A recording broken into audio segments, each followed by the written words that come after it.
Beneath the rolling hills of Pennsylvania, Centralia simmers with a fire that's been raging since 1962. What began as a simple trash fire ignited a 400-acre underground inferno, consuming everything in its path. The streets are empty now, lined with toppled homes and warning signs that scream danger. You can feel the heat radiating through the asphalt, while smoke curls from cracks in the ground. Carbon monoxide seeps silently, reminding us of the relentless power of nature. This isn't just a ghost town. It's a stark reminder of how a small spark can lead to an unstoppable blaze, forcing a community to abandon its roots. Centralia is a haunting testament to what happens when fire takes hold beneath our feet. Centralia was once a thriving coal town, where modest homes nestled on rolling hills and the breaker whistle marked our days. We lived and breathed coal, our stoves warmed by its glow, our lives intertwined in its rhythm. Neighbors shared shifts underground, while kids played stickball on company streets, and Saturday nights were filled with laughter at Union Hall dances. But beneath our feet lay a hidden danger, a labyrinth of abandoned tunnels, filled with the very coal that fueled our lives. It was a sleeping giant, waiting for a spark to awaken it, forever changing our town and our story. It all started on a warm May evening in 1962. Centralia's landfill, just a strip mine pit, was set ablaze to clear out trash for the Memorial Day parade. No one thought to seal the cracks in the rock walls, and a tiny fissure led straight into the abandoned mine below. As the fire raged, it slipped through that gap, igniting a hidden treasure of anthracite coal. This wasn't just any fire.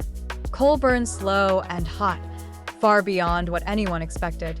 By morning, the trash was gone, but beneath us, a dull red glow pulsed ominously. In our attempt to tidy up, we had unwittingly sparked a disaster that would change everything.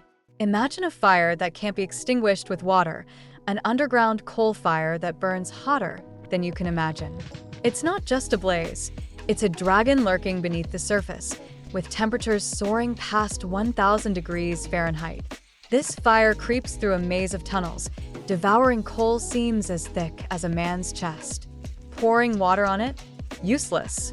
It vaporizes before it even reaches the flames. Digging trenches? The fire simply slips underneath, like blood flowing around a wound. And the gases it releases? A toxic mix of carbon monoxide and sulfur dioxide, seeping into homes, turning them into silent traps. In Centralia, this isn't just a fire, it's a relentless beast, and the town is built right on its back. At first, it was just whispers, soft warnings that danced through the cracks of Route 61. I remember the bluish smoke curling up, the strange, sweet smell that lingered in the air. It felt like the earth was sick, patches of snow disappearing overnight, as if the ground was running a fever. Then the whispers turned into a roar. Kids woke up with headaches, parents dizzy and confused. Carbon monoxide alarms blared in homes, but the danger was invisible. The asphalt heaved like a restless sea, swallowing signs and splitting sidewalks. Trees stood dead, their roots scorched beneath the surface. Centralia wasn't just changing, it was turning against us, a hidden menace lurking beneath our feet, and we could all feel it. Valentine's Day, 1981, changed everything for Centralia.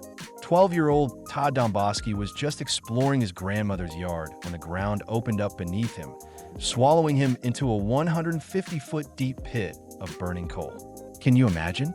He was hanging on by roots, surrounded by scalding steam and toxic gas, while his cousin rushed in to save him. That moment was captured in a photograph, a smoking crater that shocked the nation. Suddenly, Centralia wasn't just a quiet town. It was a ticking time bomb, and the world was watching. This wasn't just a freak accident. It was a wake-up call about the dangers lurking beneath our feet. I remember the chaos after Todd's near-fatal encounter with the fire. Officials unleashed everything they had. Drill rigs tore into the hills, creating boreholes to pump millions of gallons of water and even liquid nitrogen into the earth. Bulldozers carved massive trenches, but the blaze was relentless, slipping through cracks and reigniting beyond every barrier. It was like watching money vanish into thin air.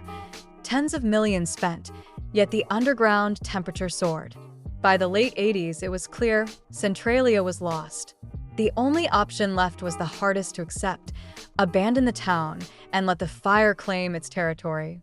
Imagine watching your hometown vanish, house by house, like an eraser sweeping away memories. In the mid-80s, federal buyout checks arrived, cold and clinical, and one by one, front porches went dark. The school closed, its last bell echoing in empty halls, while swing sets rusted under a sulfur haze. Yet, some of us held on, convinced the danger was exaggerated. We clung to our birth certificates and wedding rings, believing they anchored us. But in 1992, the Commonwealth declared it over. Bulldozers rolled in, tearing apart our lives, turning Centralia into a ghost on the map. Our heartbeat muffled beneath the roar of engines and the relentless crackle of the fire below. In Centralia, a few stubborn lights still flicker, defying the encroaching darkness. For nearly 30 years, a handful of residents stood their ground, vowing to die on their doorsteps rather than surrender to the flames below. In 2013, they struck a deal. 7 homeowners could keep their deeds until death, a bittersweet victory.